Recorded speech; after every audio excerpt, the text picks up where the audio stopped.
President of Ukraine, and the Right Honorable Stephen Harper, Prime Minister of Canada. Veuillez accueillir Son Excellence M. Poroshenko, Président de l'Ukraine, et le très honorable Stephen Harper, Premier ministre du Canada. Пані і панове, прошу вітати Його Екселенцію Петра Порошенка, Президента України, та високодостойного Стівена Харпера, Прем'єр-міністра Канади. Le ministre des Affaires étrangères de l'Ukraine, Son Excellence M. Pavlo Klimkin, ainsi que le ministre des Finances du Canada, l'honorable Joe Oliver, échangeront maintenant l'accord de prêt entre le Canada et l'Ukraine. The Minister of Foreign Affairs of Ukraine, His Excellency Pavlo Klimkin, and the Minister of Finance of Canada, the Honorable Joe Oliver, will now exchange the loan agreement between Canada and Ukraine. А зараз міністр закордонних справ України, Його Екселенція Павло Клімкін та міністр фінансів Канади, достойний Джо Олівер, обміняються текстом угоди про позику між Канадою та Україною.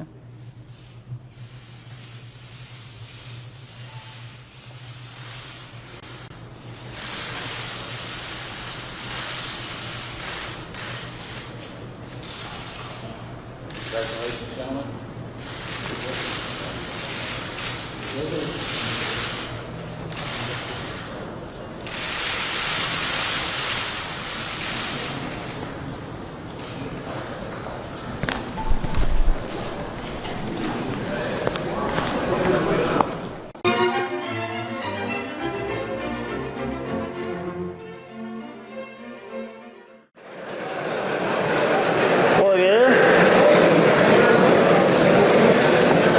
I'll ask members and guests to come to order for the arrival of our special guests.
I would now like to invite the Right Honorable Prime Minister. J'invite maintenant le Premier ministre pour prendre la parole.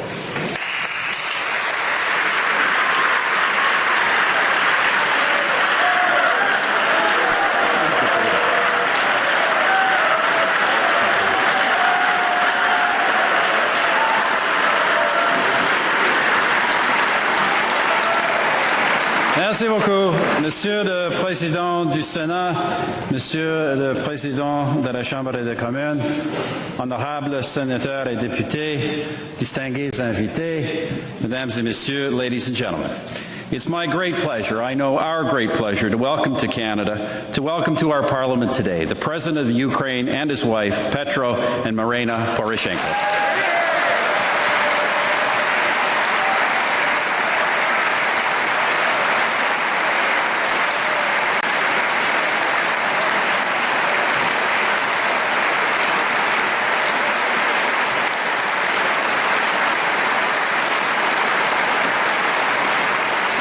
Merci, Monsieur le Président, d'avoir quitté brièvement votre pays pour participer à cette séance conjointe de notre Parlement.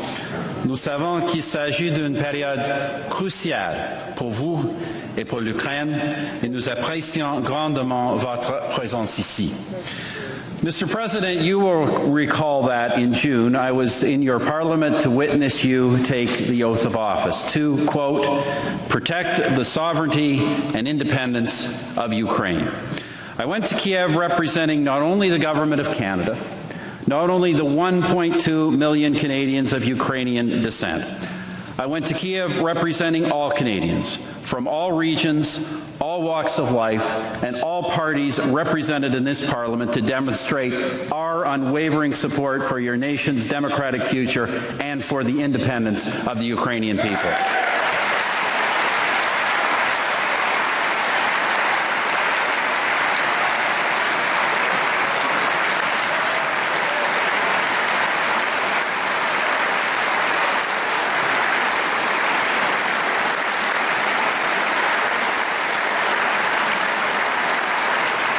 Monsieur le Président, peu de temps s'est écoulé depuis le mois de juin. Cependant, seulement 4 mois plus tard, votre pays et notre monde ne sont plus les mêmes. Mr. Putin's soldiers and their proxies have expanded their penetration into Ukrainian territory. More members of Ukraine's armed forces have been obliged to make the ultimate sacrifice. The world has witnessed the attack on Flight MH17, a deplorable crime that took the lives of so many innocent people, including one Canadian. But, Mr. President, what I told you in June has not changed. Peu importe les difficultés qui pourraient réserver l'avenir, peu importe les actions de ce qui menace la liberté de l'Ukraine, l'Ukraine ne sera jamais seule parce que l'Ukraine peut compter sur le Canada.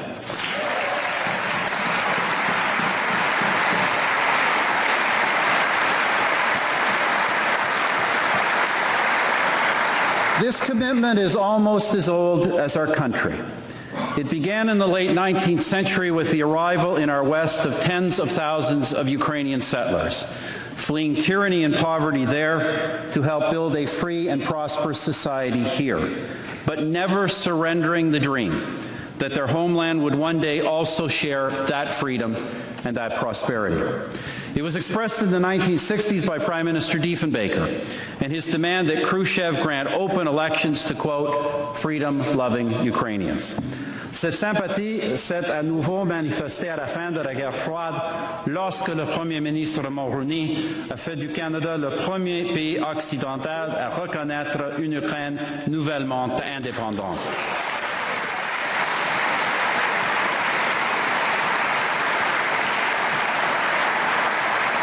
And it was forcefully displayed again in this Parliament in 2008 when, led by our colleague James Bazan, we declared the Holodomor what it was, an act of genocide against the Ukrainian people.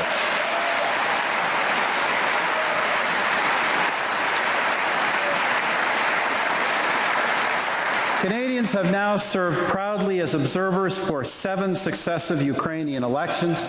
And just last week, I announced that when the Ukrainian people once again go to the polls, exercising their hard-won democratic rights on October 26th, Canadians will again be there in force.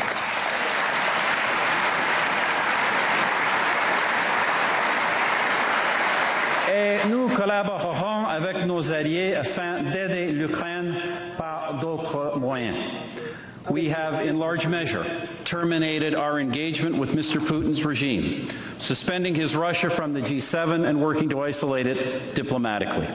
We've enacted tough sanctions on business interests tied to Russia's illegal occupation of Ukrainian territory. And just yesterday, Minister Baird announced additional measures. Nous avons livré de l'équipement de protection et de l'équipement médical et logistique pour aider les courageux soldats ukrainiens à défendre leur pays et leurs familles. We're providing significant financial assistance. Canada is also giving humanitarian aid to help Ukrainians affected by the conflict, including additional funds announced today. We've also deployed the Canadian Armed Forces as part of the reassurance mission to our NATO allies in Eastern Europe, and we have been unequivocal, Mr. President, in our support for the peace plan that you have been pursuing for the Ukrainian people.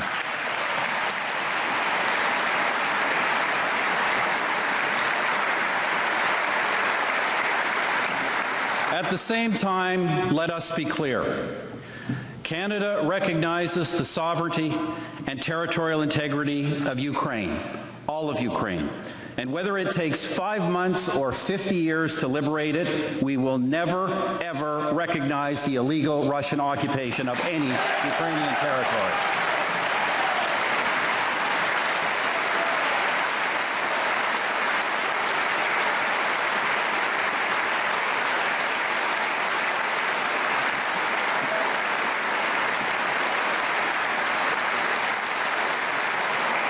Comme vous-même l'avez dit là-dessous, il ne peut y avoir aucun compromis. Le Canada restera ferme dans ses positions et continuera de dénoncer sans équivoque le manque de respect de M. Poutine pour les droits, et nous continuerons avec nos alliés à répondre à l'agression russe. Mr. President, in your inaugural address last June, you said, and I quote, "Nobody will turn Ukrainians into the slaves of criminals or the servants of a colonial power." The world, you said, supports us. Monsieur le Président, les pays libres et démocratiques du monde vous appuient. We cannot let Mr. Putin's dark and dangerous actions stand, for they have global security implications. And because, as I have said before, for Canadians, with our deep connections to the Ukrainian people, this is not to us just a matter of international law or political principle. This is a matter of kinship, this is a matter of family, this is personal, and we will stand by you.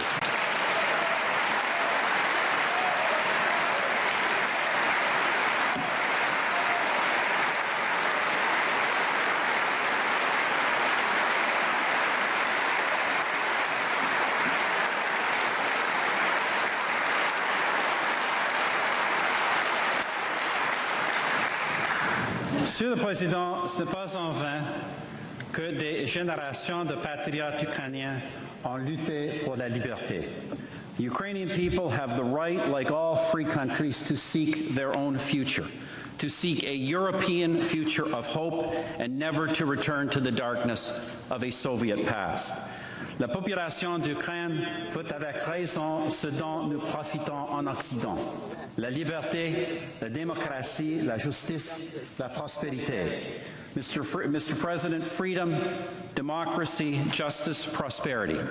These are not mere words, they are the very foundations of our country.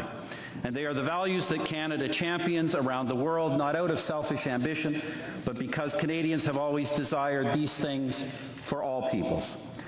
Lorsque nous aidons d'autres peuples à préserver leur liberté, c'est notre propre liberté que nous assurons également.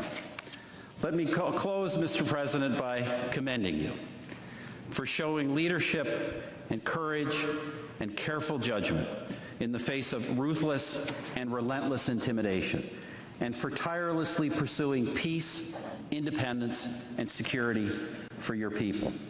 Know that whatever lies ahead, Canada and Ukraine will continue to move forward together, confident that our shared dreams and aspirations are right, just, and good. I told you you would feel at home here. Mesdames et messieurs, ladies and gentlemen, please join me in welcoming a true friend of Canada, le président de l'Ukraine, the president of Ukraine, Petro Poroshenko.